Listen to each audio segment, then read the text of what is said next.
আওয়ামী লীগ বিএনপির বাইরে রাজনীতিতে একটি তৃতীয় শক্তি উত্থানের জন্য দীর্ঘদিন ধরে চেষ্টা করছে পশ্চিমা দেশগুলো এবং বাংলাদেশের সুশীল সমাজের একাংশ।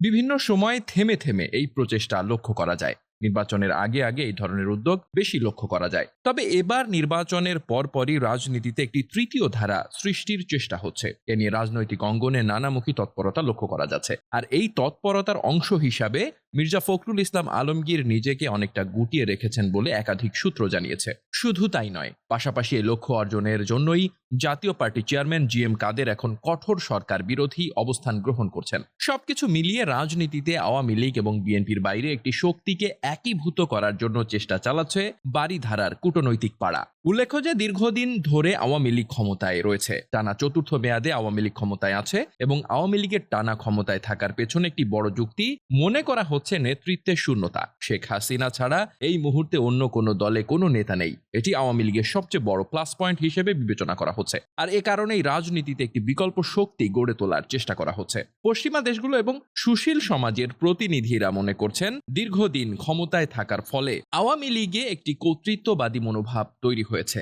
দেশে এখন গণতন্ত্র নেই, কর্তৃত্ববাদী শাসন ব্যবস্থা জাঁকিয়ে বসেছে। আর এ কারণেই আওয়ামী লীগের বিকল্প হিসেবে একটি রাজনৈতিক মেরুকরণ দরকার। আওয়ামী লীগের বিকল্প হিসেবে বিএনপি কোনোভাবেই গ্রহণযোগ্য নয় বলে মনে করছেন সুশীল সমাজ এবং পশ্চিমা দেশগুলো। তাদের প্রথম আপত্তি হলো বিএনপির নেতৃত্ব শূন্যতা রয়েছে। দ্বিতীয়ত, বিএনপির থেকে লন্ডনে পলাতক বিএনপির ভারপ্রাপ্ত চেয়ারম্যান তারেক জিয়া বিতর্কিত ব্যক্তি। তার বিরুদ্ধে দুর্নীতি, দুর্বৃত্তায়নের প্রমাণিত অভিযোগ রয়েছে। এছাড়াও বিএনপির রাজনৈতিক ধরন মুক্ত চিন্তা, মুক্তি বুদ্ধি এবং প্রগতিশীল ধারার সাথে সামঞ্জস্যপূর্ণ নয়। জাতীয় পার্টি স্বৈরাচারী এরশাদের গর্ভজাত একটি রাজনৈতিক দল, যে রাজনৈতিক দলের আদর্শ বলে কিছু নেই। কাজেই এটিও আওয়ামী লীগের বিকল্প হতে পারে না। এরকম বাস্তবতায় আওয়ামী লীগের বিকল্প রাজনৈতিক শক্তি হিসেবে একটি নতুন রাজনৈতিক দল তৈরি করা যায় কিনা সে বিষয়টি নিয়ে ভাবা হচ্ছে। বিশেষ করে বিভিন্ন রাজনৈতিক দলে যারা স্বনামধন্য, যাদের ভালো ইমেজ রয়েছে এবং যারা স্ব ক্ষেত্রে আস্থাভাজন, এরকম ব্যক্তিদেরকে নিয়ে একটি নতুন রাজনৈতিক মেরুকরণ বা মোর্চার প্রক্রিয়ার চেষ্টা চলছে বলে জানা গেছে। এবং সুশীল সমাজ তাদের নিজস্ব প্ল্যাটফর্ম হিসেবে এরকম একটি রাজনৈতিক দলকে বিবেচনা করতে চায়।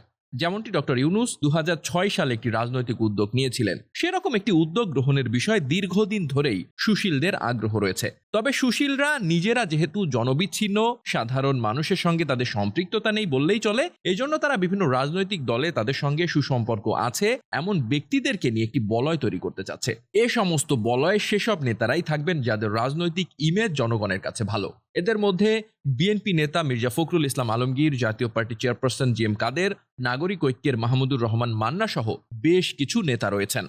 মূলত আওয়ামী লীগ, বিএনপি, জাতীয় পার্টির কিছু নেতা, প্রগতিশীল বামদের কিছু নেতাকে নিয়ে এরকম একটি মেরুকরণের চেষ্টা চলছে বলে জানা গেছে। তবে বাংলাদেশে এ ধরনের তৃতীয় শক্তি গঠনের চেষ্টা অনেক পুরনো। এর আগেও বহুবার এরকম উদ্যোগ গ্রহণ করা হয়েছে, কিন্তু তা বিফলে গেছে। এবারও এটি কতটুকু সফল হবে তা নিয়ে বিভিন্ন মহলে রয়েছে সংশয়।